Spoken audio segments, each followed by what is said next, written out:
chocolat.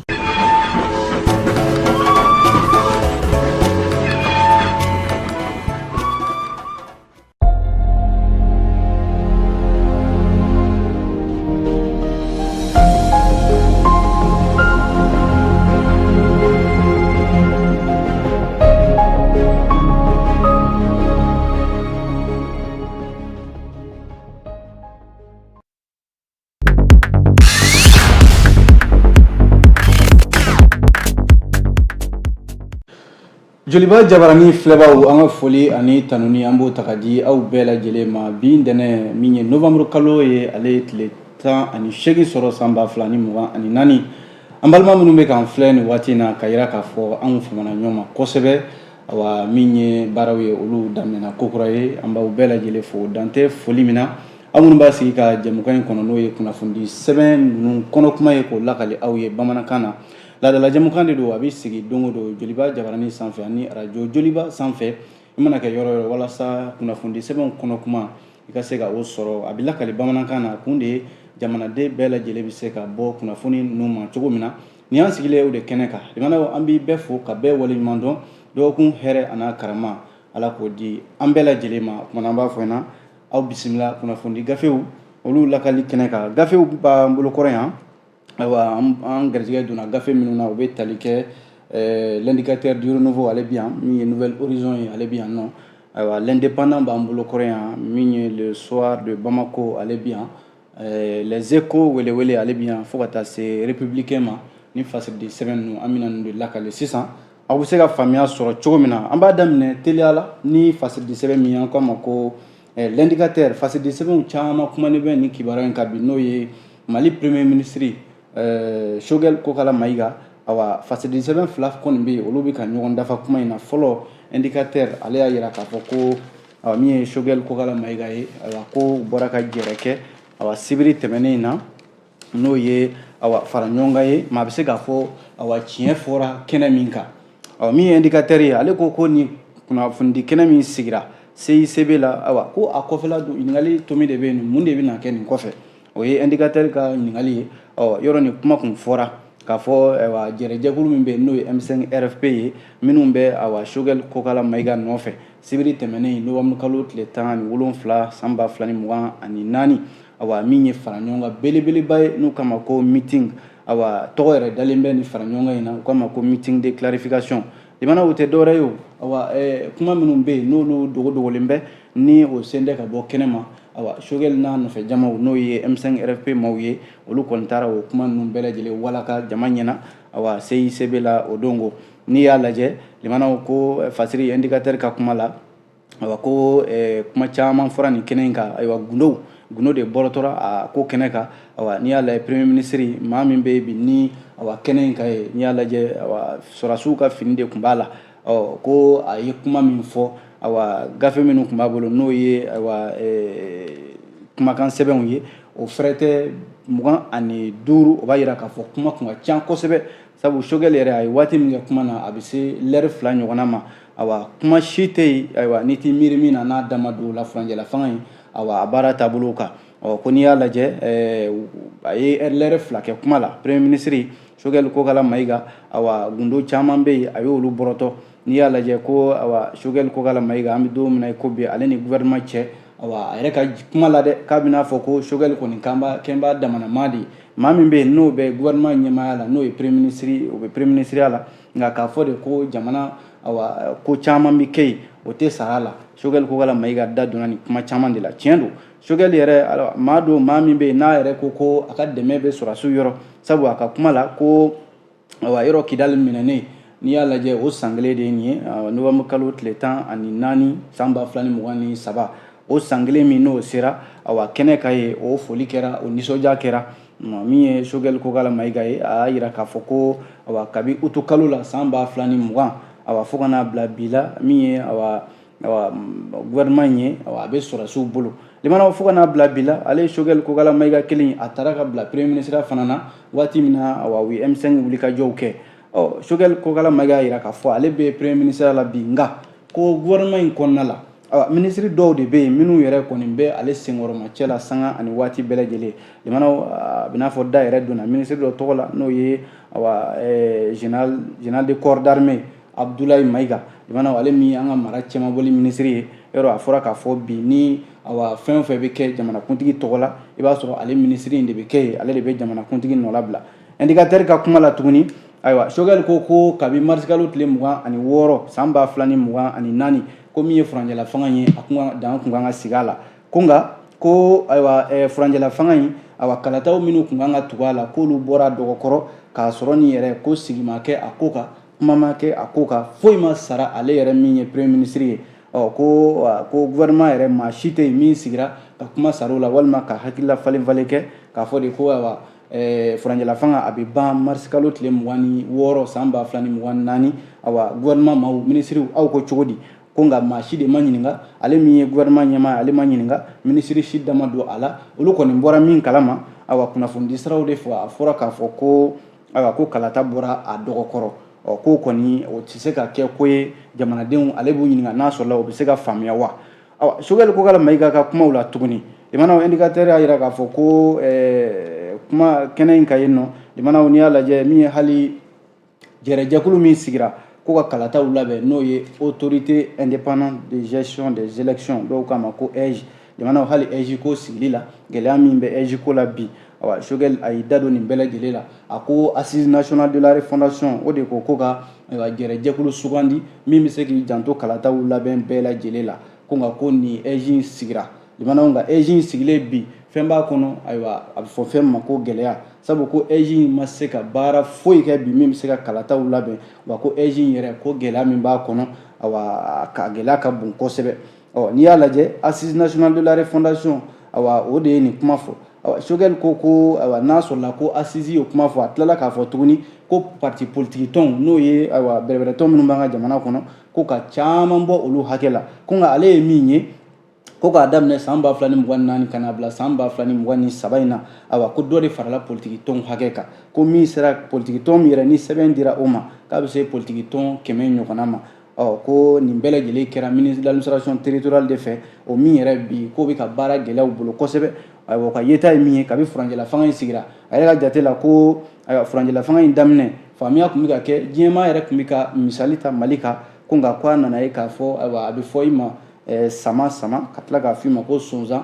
Choguel ka kuma in bɛ n'a fɔ gouvernement bilama a ka jate la a bɛ n'a fɔ ten dɔ de ko ale yɛrɛ bɛ k'a ɲininka a yɛrɛ ɲininka o de y'a to gouvernement yɛrɛ a bɛ ka baara min kɛ bi baara in tɛ ka se ka ɲɛ sɔrɔ n'u ye baara o baara daminɛ i b'a sɔrɔ o bɛ taama dɔɔni sɔɔni o bɛ se ka jɔ walima o bɛ baara dɔɔni kɛ sɔɔni i b'a sɔrɔ fereke bɛ don o baara la ko dɔ wɛrɛ tɛ dɛ ko nin n'a ɲɔgɔnnaw de don ko nin dun baara kolonkɛ min filɛ gouvernement kɔnɔna la ko a nafa bɛ jɔn kan Choguel y'o ɲininkali kɛ a yɛrɛ la a tilala k'a kanto k'a fɔ ko an bɛ don min na ko bi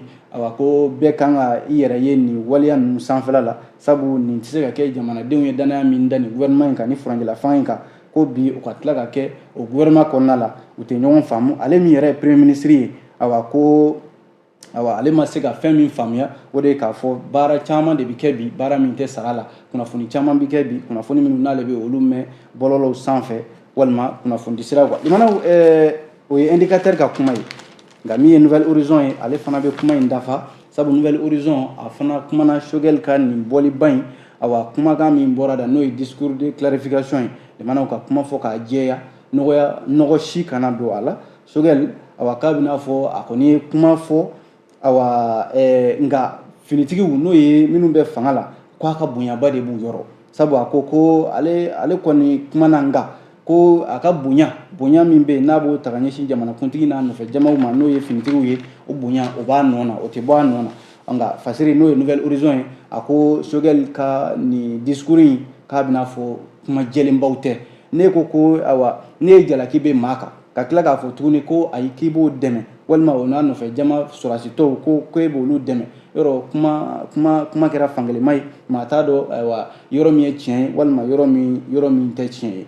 min ye nouvelle horizon ye ale ka kuma bɔra o yɔrɔ de kan bi ko n'i ye Choguel ka discours in lajɛ kumakan minnu fɔra a fɛ nin ye ko Choguel ko k'a ka dɛmɛ a ye kuma minnu fɔ k'o ye janfanw ye gouvernement kɔnɔna la walima ale kelen bɛ den kɛrɛfɛ ye nka ka tila ka na fɔ ko k'i sinsin yɛrɛ de ko maa minnu bɛ fanga la n'o ye sɔrɔdasiw ye k'a ka dɛmɛ yɛrɛ de b'u yɔrɔ ko sɔrɔdasi kelen kelenna fɛn fɛn bɛ yen bi jamana n'o bolo bɛ fanga in na k'a ka dɛmɛ b'u yɔrɔ ko ale tɛna maa si wele k'a fɔ k'o ka jamanakuntigi buruja k'ale kɔni sɔminɛ bɛ fɛn kelen min na Choguel ka kuma la k'o de k'a fɔ maaw de bɛ ka don ale ni jamanakuntigi cɛ maaw de bɛ k'u bila ɲɔgɔn na maaw de bɛ ka kuma caman fɔ bi min bɛ ka ale ni jamanakuntigi fɔ ɲɔgɔn kɔ k'a ka nin kuma ninnu fɔlen min filɛ nin ye fasiri y'a jira k'a fɔ ko a bɛ maa bila ka i yɛrɛ ɲininka n'a sɔrɔla premier ministre ale ni furancɛla fanga ɲɛmɔgɔw n'u bɛ u da bɛ file kelen na bilen waati nataw o de bɛ se ka o tiɲɛ di an ma Hawa Chaïbou Traoré Nouvelle Horizon ani min ye indicateur du renouveau an ye nin sɔrɔ a kɔnɔ bi aw bonya b'a la.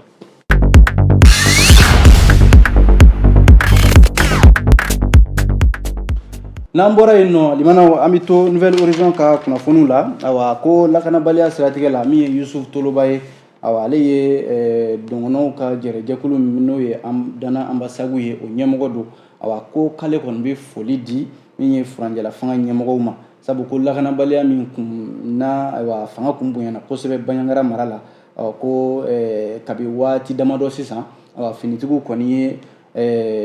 Bandiagara bɛɛ lajɛlen k'u sennɔ ye ko banbanciya wale ni jatigɛ wale ko o dɔgɔyara yen yɔrɔ ninnu na kosɛbɛ n'o ye Bandiagara mara ye Yusuf Toloba dalakan de kɛra nin ye ko ale bɛ foli di furancɛla fanga ɲɛmɔgɔw ma min ye Dana Ambasagu ɲɛmɔgɔ in ye a ka nin kuma in limanaw n'a ye nin bɔ a da k'a bɛ se ka maa dabali ban sabu nin na ka dɔgɔn kosɛbɛ min ye Dana Ambasagu ɲɛmɔgɔ ye n'o ye Yusuf Toloba ye ni ɲɔgɔnna kuma ka sɔrɔ a da sabu ale ka ja fɛn fɛn bɛ yen n'i b'a ye n'a bɛ kuma kɔnɔna la i b'a sɔrɔ a b'a fɔ de lakanabaliya ɲɛna yan walima lakanabaliya bi yan faamaw dɛsɛlen bɛ ka se ka lakana sabati nin yɔrɔ kofɔlen ninnu na nka a ka nin ja laban in na limanaw ko ka furancɛla fanga mɔgɔw fo ko k'u fo kosɛbɛ sabu ko a ye min ye k'a daminɛ min ye Bankas ka na Kora ka bɔ yen nɔ ka taa fo Douentza ko ale m'a mɛn nin waati laban in na k'a fɔ ko maajuguw taara banbanciya wale kɛ ka ɲɛsin maaw ma ko kɔni o fana foli ka kɛ ni fɛn min kɛra fana Yusuf Toloba ko k'o na fɔ dɛ n'o tɛ ko donsow bilama olu tɔgɔ man di k'a bɛ san 8 san 9 fo ka se san 10 ma bi olu kɔni bɛ kɛlɛ la walasa ka se ka u sigiɲɔgɔnw lakana walima u balimaw ni u ka masurunamɔgɔw nka ko sanji kɔnɔ wɔsi o tɛ se ka dɔn olu b'o baara in na maa caman ye jalaki bɛ olu donsow kan dɔw yɛrɛ ko k'olu ye jamana juguw ye maa caman ma se ka olu faamu nka olu ka kuma bɛɛ nin baara in dɔwɛrɛ tɛ yɛrɛ lakana de don k'olu y'a ɲini faamaw fɛ u ka se ka finitigiw bila ka taa u kɔrɔ ka se k'u kɔlɔsi min kɛlen filɛ nin Bandiagara nin ye ni o nɔ bɛ ka ye k'olu kun ye nin de laɲini ni nin bɛ senna waati bɛɛ Yusuf Toloba ka kuma la n'o ye Dana Ambasagu chef d'état major ye ko o ye taasira ɲuman ye o ye fɛn ye min bɛ se ka kɛ sababu yɛrɛ ye basigi u bɛ se ka na u ka dɔnkɔnɔ jamanaw la cogo min na jamana Nouvelle Horizon kelen yan'an ka bɔ a kɔnɔ ko ɲɔgɔndan min kɛra n'o ye an ka jamana forobaca ye fonction publique san 2023 tɛmɛnen limanaw ko fɛn yera fɛn min na a man kan o tɛ dɔwɛrɛ ye o limanaw nafolo de dɔw bɛ yen minnu ma taa u taa yɔrɔ la a bɛ se miliyɔn 67 ani sefa wari 80,000 kɔ ko o nafolo de ma se ka taa a taa yɔrɔ la fonction publique ɲɔgɔndan min labɛnna san 2023 tɛmɛnen na ko nka n'i y'a lajɛ bureau du vérificateur général ko miliyɔn 31 bɛ yen ko olu kɔni sera ka ɲɛ sɔrɔ o tɛgɛ sera ka da o kan nka tɔ min bɛ yen halisa o tɔ fana bɛ ka sɛgɛsɛgɛ min ye Sanba Alhamdu Babi ye min ye vérificateur général ɲɛmɔgɔba in ye a y'a jira k'a fɔ gafeba min bɛ yen n'o ye rapport min ni o bɛ kɛ waati ni waati jamana kɔnɔna la sɛgɛsɛgɛli minnu bɛ kɛ yuruguyurugu ko la min dira jamanakuntigi ma o de senfɛ kibaruya bɔra k'a fɔ ko fonction publique n'o ye foroba ɲɔgɔndan ye min kɛra san 2023 tɛmɛnen ko baara dɔw kɛra minnu ma se ka kɛ a ɲɛ yɛrɛ ma sabu nafolo dɔw bɛ yen minnu kan ka taa sira ɲuman fɛ o kun taara ka bɔ a taayɔrɔ kan ko nka ko kɔni sɛgɛsɛgɛli bɛ ka tugu a nɔfɛ Sanba Alhamdu Babi ka fɔ la sabu min ye sefa wari miliyɔn 67 min bɛ ka fɔ sisan dɔ sera ka sɔrɔ a la ko miliyɔn 36 ɲɔgɔnna ani sefawari 180,000 kɔ o sera ka da o ka tɔ sa o de bɛ ka ɲini walasa fɛɛrɛ ka se ka sɔrɔ la. kunnafoni filɛ Limanaw Nouvelle Horizon a ye nin sɔrɔ a kɔnɔ aw bonya b'a la.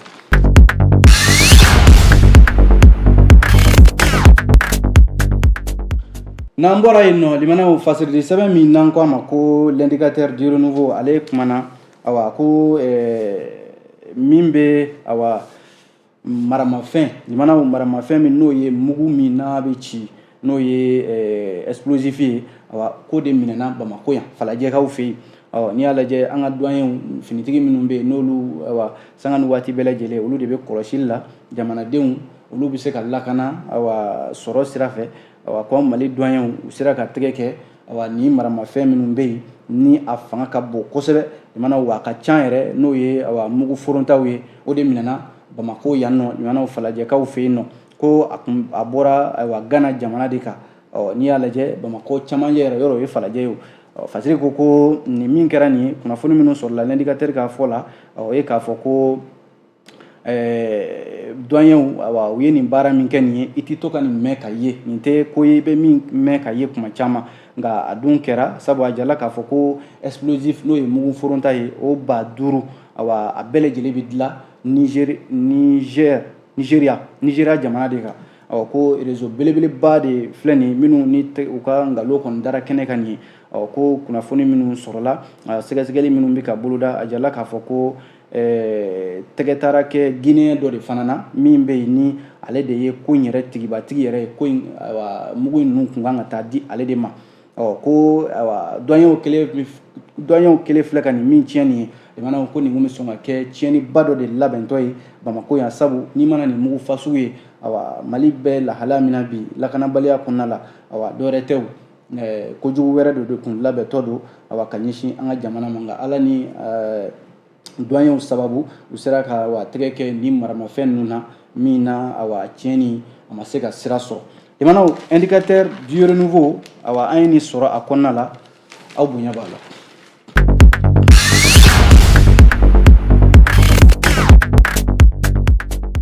n'an bɔra yen nɔ fasirili sɛbɛn min bɛ yen n'an ko a ma ko l'indépendant Limanaw l'indépendant ka kuma la bi ko affaire Joliba TV News and Hack indépendant ko n'i y'a lajɛ ko kunnafonidiso min n'o ye Joliba TV News ye Limanaw a bɛ n'a fɔ ko min ye ale ni Hack ye a bɛ n'a fɔ ɲɔgɔn faamuyabaliya dɔw bɛ yen l'indépendant ka kuma la ko nka min ye kunnafonidila dɔw ye kɛnyɛrɛye kunnafonidilaw olu kɔni wulilen bɛ k'u kan legelege ka u ka hakililaw fɔ ani k'u ka hami da nin ko in kan. Limanaw n'i y'a lajɛ waati min na Joliba TV News ɲɛmɔgɔ o welela haute autorité de la communication fɛ Limanaw k'a fɔ u ka taa ɲɛfɔli kɛ ko a bɛ n'a fɔ jɛrɛjɛkulu dɔw kɔni ye nin ye k'a fɔ i n'a fɔ kunnafonidilaw bin bɛ ka k'u kan walima k'u da minɛ k'u da don bara kɔnɔ walima ka kuma minɛ u la. min ye jɛrɛjɛkulu minnu bɛ yen i n'a fɔ association des journalistes de la presse libre du Mali AJPLM olu kɔni y'a jira k'a fɔ olu bɛ nin bila minɛn min kɔnɔ o ye kunnafonidilaw dasirili de ye walima ka kunnafonidilaw k'u bila sira ka sira min ye u yɛrɛw ja k'a sɔrɔ di maa minnu kan ka kunnafonidilaw lakana olu de kan ka nin baara kɛ maa min kan k'i lakana n'o ye i bila minɛn kɔnɔ minɛn min ni n'a ma kan yɔrɔ o fana o bɛ n'a fɔ o ye binkani wale de ye. indépendant ka kunnafoni la ko communiqué dɔ la min ye Mahamane Idal Traoré ale ye AJPLM o ɲɛmɔgɔ don a ko kunnafonidila min n'o ye an baarakɛɲɔgɔn ATR Alidu ale welela Hack fɛ ani ɲɛmɔgɔ ko k'a jira k'a fɔ conseil supérieur de la communication de Burkina Faso yɔrɔ o de fana ye Hack wele k'a fɔ a ɲɛna ko kuma fɔra Joliba kan ko o ma diya u ye ka ɲɛsin u ka jamana ɲɛmɔgɔw ma. nka kunnafonidila minnu fana welela nin ko la ka taa u ɲininka Limanaw n'o ye ATR Alidu ye ko a bɛna fɔ kunnafonidilaw ka u bagabaga walima k'u bɔ u ka sira kan sabu kunnafonidi kɔni o ye sariya ye min labatolen bɛ an ka jamana kɔnɔna la ko nka AJLM ni maison de la presse fo ka taa se min ye union des journalistes reporters du Mali UJRM olu bɛɛ lajɛlen y'u kanabila k'a fɔ ko nin waleya min filɛ nin ye nin ma diya olu ye olu kɔni jɔlen bɛ bi dɛmɛfɔla jɔyɔrɔ la ka min ye u ka dɛmɛ ta ka ɲɛsin nin jabaraniso in ma n'o ye awa télévision Joliba TV News ye limana am dugawu de kɛ ko ala ka ko kɛ hɛrɛ ye l'indépendant yana nga bɔ kɔnɔna la politique ko nasira la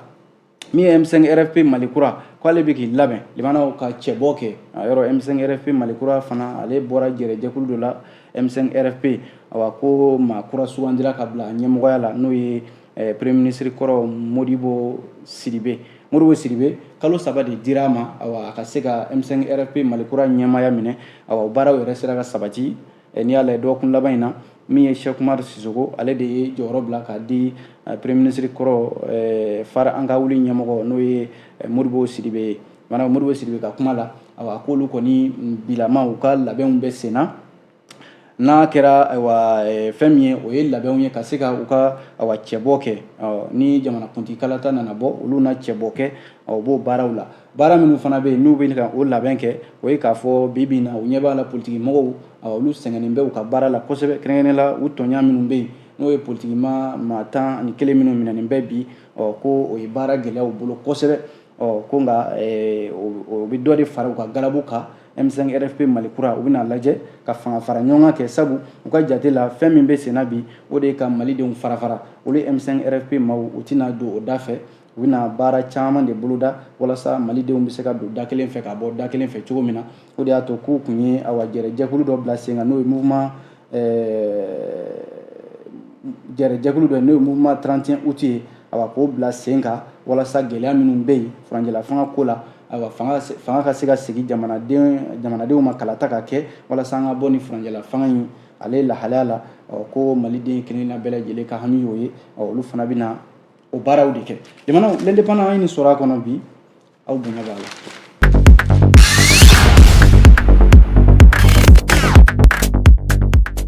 N'an bɔra yen nɔ fasiridi sɛbɛn min ni an k'a ma ko le soir de Bamako ale y'a jira k'a fɔ député kɔrɔ min bi n'a bɛ CNT fana kɔnɔ Mamadu Awa Gassama ale ko a ka di mɔgɔ ye a man di mɔgɔ ye général d'armée Assimi Goïta o y'olu ka cɛbɔ ye nin ye Mamadu Awa Gassama ka kuma ye a ye nin fɔ kɛnɛ min kan o ye collectif pour la défense des militaires CDM olu ye jɛrɛ dɔ de boloda a kɛra juma tɛmɛnen novembre kalo in tile 15 u ni kunnafonidilaw jamanaw dɔwɛrɛ tɛ ko ka an ka finitigiw k'olu senkɔrɔma dondo ani fana kidali minɛni min kɛra ka bɔ bamanciw tɛgɛ kɔnɔ o san kelen ka se ka o fana nisɔndiya boloda n'i y'a lajɛ yɛlɛmani député kɔrɔ min n'o ye Mamadu Awa Gassama ye n'a fana bɛ conseil national de transition o maaw cɛla bi ale de kuma dira a ma jamanaw a kumana dɛ Mamadu Awa Gassama ka kumaw la a ko a ka jate la ko maliyɛnw caman bɛ bi minnu ti ka hakilina kelen ta furancɛla fanga in taabolo kan dɔw ko furancɛla fanga in ko ka kalata boloda dɔw yɛrɛ ko ayi ko kala yɛrɛ kana ta Mali la yan ko an ka tɛmɛ ni furancɛla fanga in ye ko ale kɔni ka jate la ale bɛ min dɔn o ye k'a fɔ malidenw kan ka waati in na ka se ka bɛn kelen ma bɛn kelen ma ye mun ye ka bɛn maa kelen kan k'o sugandi o ka jamana ɲɛmɔgɔya minɛ n b'a la n t'a la o ka dabila n'o tɛ ko ale bɛ hakililajigi min kɛ o ye k'a fɔ san 2013 tɛmɛnen na ala ma hinɛna jamanakuntigi kɔrɔ Ibrahim Bokar Keita jamanaw ko ale yɛrɛ ka sigili la IBK ka sigili la ko IBK sigira k'a sɔrɔ ni hali ko kalata ma kɛ sabu ko i kun mana taa yɔrɔ o yɔrɔ kalata waatiw la san 2013 ko bɛɛ de kun ko Ibrahim Bokar Keita IBK Mali d'abord jamanaw yɔrɔ o min kɛra ni bɛɛ ye danaya da Ibrahim Bokar Keita kan o waati la jamanaw ko o kelen ale Mamadu Awa Gassama ale ka o danaya kelen de bɛ Mali sɔrɔsiw ka bi kɛrɛnkɛrɛnnen la général d'armée Assimi Goïta sabu ko nin y'ale san 31 de ye ale bɛ politiki baara la Mali kɔnɔ tiɲɛ don k'ale ma kalan kɛ dɛ nka ale kɔni politiki ma tɛna se ka politiki ɲɛfɔ ale ye ko e k'a lajɛ Assimi Goïta ninnu minnu nana fanga la k'olu de sera ka jɔnni tun bɛ se k'i da ka miiri n'a ye k'a fɔ maa bɛ se ka Faransi gɛn ka bɔ Mali la yan jɔnni bɛ se k'i da ka miiri n'a ye k'a fɔ maa bɛ se ka diɲɛ kelenya tɔnba ka bolofara min tun bɛ yan n'o ye MINUSMA ye k'o gɛn ka bɔ yan jɔnni tun bɛ se ka da la k'a fɔ bɛnkan sɛbɛn min n'o ye accord d'Alger ye k'o sɛbɛn fara ka fili maa min sera k'o kɛ maa min sera ka kidali minɛ ka di Mali ma k'ale tɛ se k'a fɔ k'ale tɛ se ka kɛ fitiriwale o ma ko maliden si man ka kɛ fitiriwale o cɛ in ma n'o ye général d'armée Assimi Goïta min bɛ jamanakuntigiya la bi wa ko n'i y'a dan ale kɔni ma maliyɛn minnu bɛ yen minnu ko kala ka ta minnu ko ka taa ni furancɛla fanga ye ko bɛɛ ka bɛn hakili kelen ma bɛɛ ka se ka danaya da maa kelen kan n'o ye général d'armée Assimi Goïta ye ale ka kɛ cɛbɔ ye jamanaden bɛɛ ka bɔ ka kala ta ye ko ale kɔni ale m'a fɔ maa wɛrɛ kɔni ale kɔni ka cɛbɔ o tɛ cɛ tɛ muso maa wɛrɛ tɛ dɛ colonel n k'a fɔ général d'armée Assimi Goïta o de don o de y'ale ka cɛbɔ ye o diyara maa ye o ye ale ka a ko ten ko a ka di mɔgɔ ye a man di mɔgɔ ye général d'armée Assimi Goïta o ye ale ka cɛbɔ ye limana o kuma tɛ fasiri n'o ye soir de Bamako ye ni sɔrɔ a kɔnɔ yan'an ka bɔ a kɔnɔ ko taji feere cakɛda dɔ bɛ yan n'u kama ko Total Énergie Mali a bɛ n'a fɔ nin cakɛda in bɛ fɛ ka i yɛrɛ ɲini ka bɔ Mali la dɛ limana nka ka taali a bɛ fɛ ka taali in kɛ dogo ni dogo de ye nka taali in tɛ se ka k'o ye sabu n'i y'a lajɛ Total Énergie du Mali bamananw ko ten ko taaba o tɛ sɔrɔ ɲuman kɛ dɛ nka Total Énergie ta kun ɲini kana k'o ye nka a bɛ n'a fɔ a taara a tɛgɛ ma Total Énergie yan'a ka Mali bila ko jamana ɲɛmɔgɔw a bɛ n'a fɔ ɲɔgɔn faamuyabaliya de donna u ni ɲɔgɔn cɛ sabu u ni u ka baarakɛla dɔw bɛ yen olu ka hakɛw kun darakilen bɛ u bolo fo min ye syndicat minnu ni o ye Sinabefe o ɲɛmɔgɔ Amadu Ba olu de nana ka na Total Énergie ɲɛmɔgɔw sigi k'a f'u ɲɛna ayiwa aw filɛ ka ko in kɛ cogo min na a tɛ kɛ tan dɛ aw bɛ fɛ ka aw den a fɔra k'a ni jamana ɲɛmɔgɔw ma ɲɛ a la impôt ko la k'a bɛ taa nin cogoya la sabu ni Total Énergie yɛrɛ la a ka baara labanw na u ni u ka baarakɛlaw cɛ baarakɛla caman de bɛ yen min ka hakɛ b'u fɛ hakɛ minnu ma se ka di kɛra sababu yɛrɛ Total Énergie u ni jamana ɲɛmɔgɔw impôt ko la yɔrɔ baara dɔ tun bɛ kɛ cakɛda fɛn fɛn bɛ yen n'o ye kɛnyɛrɛ ye i mana kɛ Faransi cakɛda ye l'impôt min bɛ minɛ tɔw la o l'impôt kelen o bɛ minɛ i la hali n'i bɛ Mali k'a sɔrɔ n'i bɛ Mali dugukolo sanfɛ o min kɛra nin ye k'a bɛ n'a fɔ Total Énergie o l'impôt sarabaliya dɛ o ni jamana ɲɛmɔgɔw de fɔra ɲɔgɔn kɔ o fana na olu kɔni y'a ye sa ko in tiɲɛna u bɛ fɛ k'u dɛn de nka juru min b'u la ka juru in to yen walima u ka baarakɛlaw hakɛ min b'u la k'a fɔ ka o hakɛw caman t'u la k'u bɛ taa o de ma ɲɛ Sinabefu maaw a bɛ n'a fɔ olu y'u lasigi k'a f'u ɲɛna ayiwa contrat ye contrat de dɛ bɛnkan ye bɛnkan de aw ni baarakɛlaw cɛ bɛnkan min bɛ yen o de bɛ ɲɛnabɔ fɔlɔ walima Total Énergie bɛna feere cakɛda min ma bɛnkanw bɛ to a nɔ na baarakɛlaw bɛ to u nɔ na maa si ka hakɛ tɛ tiɲɛ nka Total Énergie kɔni a bɛ n'a fɔ ale bɛ fɛ a ka Mali bila sabu a y'a cakɛda in a y'a feere cakɛda wɛrɛ ma ka ban n'o ye Benin ale cakɛda dɔ ye Mali kɔnɔna la yan kunnafoni filɛ limanaw an ye nin bɔ le soir de Bamako kɔnɔ bi aw bonya b'a la.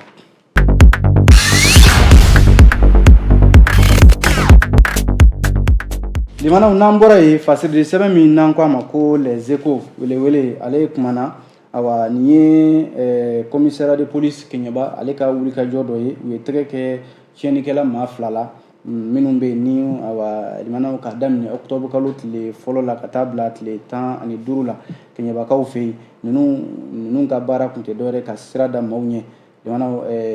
Keɲeba ale sigira min n'o tɔgɔ ye ko Lafiyabugu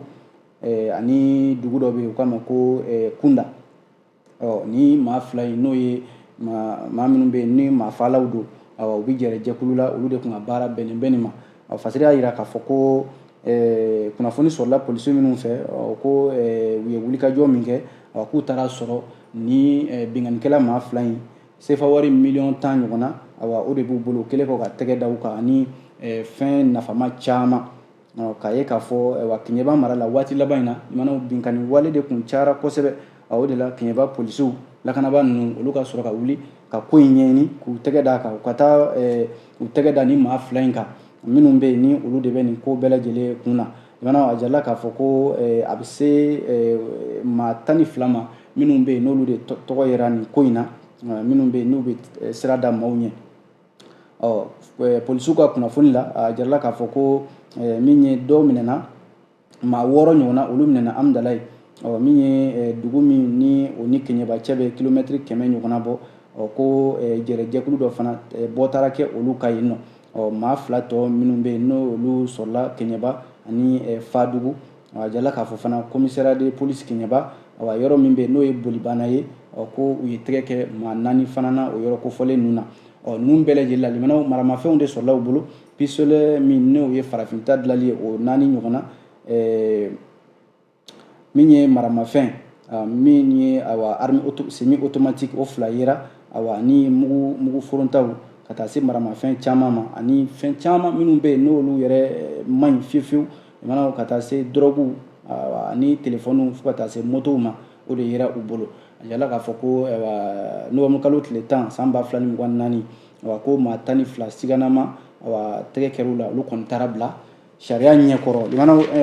e ko halisa a ka kunnafoni na halisa binkani wale siratigɛ la nin kɔni kɛra Bamako yan fana Dawudabugu nin ye maa 2 fana ye tɛgɛ kɛra minnu na o kɛra Kari ka dugu jɛ novembre kalo tile 10 san 2024 ko commissaire de police Torokɔrɔbugu olu de ka wulikajɔ kɛra sababu ye limana o tɛgɛ kɛra maa dɔw la minnu ka baara fana binnen bɛ binkani ma sonyɛni nɛgɛ kanɲɛ 3h du matin waati Kari ka dugu jɛ ntɛnɛn na novembre kalo tile 10 ka dugu jɛ tile 11 la Dawudabugu ko fɛ yen limana polisiw bɛ to ka wuli ka mɔmɔni min kɛ n'o ye patrouille ye k'u taara bɔ nin maajugu ninnu fana kan nin maa kofɔlen minnu filɛ olu fana ka baara kun bɛnnen bɛ wali moto suɲɛ de ma moto minnu bɛ yen ni moto kurakuraw yɛrɛ don a na kɛ u taara ni min bɛnna nin ye ko a kɔni a ɲɛ da polisiw kan a k'a fɔ k'a bɛ boli si ma kɔrɔ si nka limanaw a ma se ka taa ka dan kɛ cɛmisɛnnin san 19 ale yɛrɛ minɛnen limanaw ko a ye ɲɛfɔli kɛ maa wɛrɛ bɛ yen o si bɛ san 24 ɲɔgɔnna la n k'a fɔ san 23 ɲɔgɔnna la tɛgɛ kɛra ale fana na ninnu bɛɛ lajɛlen sen bɛ min na limanaw u bɛ maaw bagabaga u ka motow minɛ u la an b'a kuncɛ teliyara limanaw farikolo ɲɛnajɛ Mali samata sɛgɛw limanaw ko tɛgɛrɛ ka fɔ u ye dɛ sabu Coupe d'Afrique n'o ye farafinna ndolantan jɔnjɔba min bɛ kɛ n'a bɛna kɛ Maroc san 2025 Mali ale y'a ka sɛbɛn sɔrɔ sabu an ni min ye jamana min bɛ n'o ye Mozambique ye limanaw an n'olu ye ɲɔgɔn sɔrɔ o kɛra juma tɛmɛnen Mali ye sɛbɛya sɔrɔ 1-0 Mali sera k'a ka sɛbɛn sɔrɔ ka taa CAN 2025 Marocaw fɛ yen jamana minnu bɛ yen n'olu faralen bɛ Mali kan nin waati in na Maroc min bɛ tulo labɛn o ye sɛbɛn sɔrɔ ka taa se Burkina Faso Cameroun Algérie Sénégal RD Congo Angola Égypte Guinée équatoriale Côte d'Ivoire Ouganda Afrique du Sud Gabon Nigeria Tunisie Zimbabwe Zambie Comores a tɔ o na dɔn tile 6nan n'o ye 6e journée a na dɔn o senfɛ limanaw nin bɛ dansigi bi kunnafoni sɛbɛn kɔnɔ kuma la an sera ka min lakale ka bɛn ni waati ye an b'aw fo dan tɛ foli min na Ala ka sini yira an na